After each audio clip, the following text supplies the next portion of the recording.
Jumpa bakso bawah jambatan pakcik ni jual. Okay. Ilok, pentol, urat, semua mercun semua ada. Assalamualaikum pakcik. Sini special bakso apa pakcik? Ini daging Bakso sapi. Sapi. Daging lembu. Pakai suun lah. Pakai suun, Suun, pakai mie, mi, gopis. bakso urat. Ya, satu. Satu, betul. Bungkus Ini bakso dia. Ni memang asli Indonesia punya resipi pakcik. Ya, memang. Bakso urat tapi lain dan bakso tak ada urat. Ni pakcik buat sendiri bakso? Semua buat sendiri. Buat sendiri Kalau tak buat sendiri, tak boleh masukkan urat. Ni mi dia, mi kuning Ada Ini spesial punya. campur suun. Campur. Campur suun dengan mi kuning Ya. ni suun. Ini suun. Okey.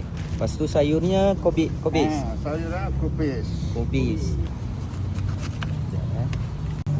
Ni pakcik ni buat. Ya, ada sayur-sayur. Okey. Bawang goreng. Oh, letak suka sikit. Ya, Suka. masam-masam. Bagi masam-masam Ya.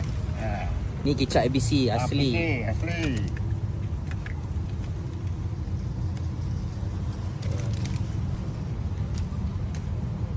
Sos. Oh, asli. Ini asing ke dicampur sekali? Dicampur sekali pun boleh. Boleh. Tapi nak pedas Biasa saja je. biasa saja. Okey. Okey, biasa. Okey, cukup. Baksonya. Ini baksonya. Bakso urat ya. Bakso urat. Ya, bakso urat. Ini pakcik liwat. Satu ya?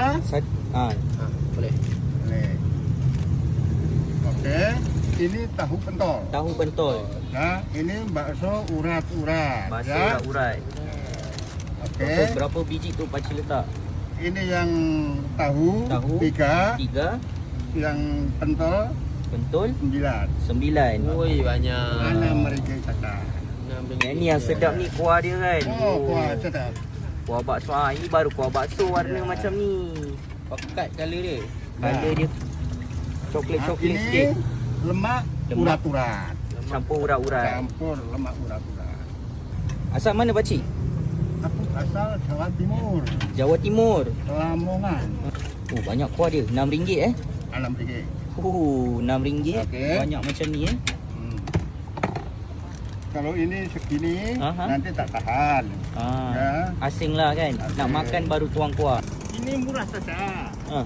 karena tak mau naik-naik. Kalau celok RM5. Celok RM5. Setiap hari ada di jambatan. Ya, bawa jembatan. Pukul berapa tu?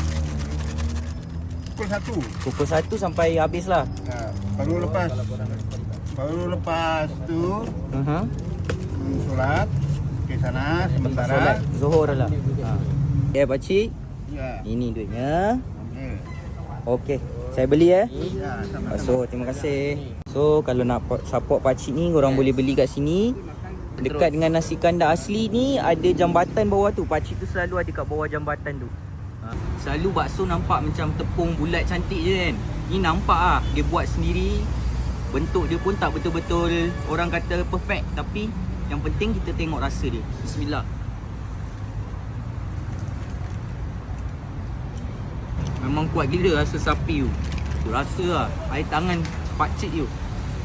Ada rasa pedas, ada rasa kicap tu semua. Aku suka dia punya ni lah. Tahu cilok dia. Sebab rasa bakso urat tu ada dekat sini campur dengan tahu. So kalau korang nak try bakso Lamongan, pakcik ni punya pure ni, asli Indonesia ni, boleh datang kat sini. Kalau korang nak datang, bakso Lamongan ni RM6 je. Ni dalam RM5 je. Apa-apa pun, jom kita makan. Jalan Hilir 1, Kampung Pandan. So korang boleh datang kalau nak support pakcik ni